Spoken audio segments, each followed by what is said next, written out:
et la CGPME, est-ce que vous pouvez revenir dessus? Oui, clairement, le MEDEF est le syndicat de défense des grands groupes. Bon, or, ce ne sont pas les grands groupes qui créent l'emploi dans notre pays, ce sont les PME, PMI. Et elles sont abandonnées par le pouvoir depuis maintenant des années.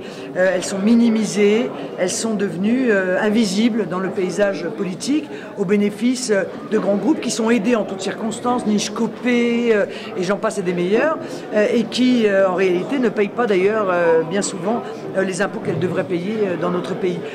Donc voilà, halte à la colonisation des plateaux de télévision par le MEDEF, des antennes de radio par le MEDEF, halte à la collusion entre le MEDEF et le pouvoir en place, et que les syndicats libres qui représentent réellement les acteurs économiques dans notre pays prennent toute la place qu'ils doivent prendre. Est-ce que ça va dans le même sens de la différence que vous avez fait au début entre les vrais patrons et les patrons nantis? Oui, les patrons commis, oui bien sûr.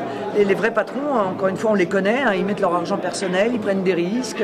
Et puis les patrons commis, ils sortent des grandes écoles, ils sont cooptés, ils font des licenciements boursiers, ils partent avec des parachutes dorés, y compris quand l'entreprise a affiché des très très mauvais résultats. Donc c'est un autre monde. Nous sommes dans le monde, je crois, de la réalité, hein, de l'économie réelle, et eux ils sont dans le monde de l'économie virtuelle, de cette espèce de système qui ne parle d'ailleurs que où ils se parlent entre eux et où tout est virtuel, y compris l'économie financière qu'ils ont mis en œuvre. Vous souhaitez donner une vraie place au pouvoir intermédiaire?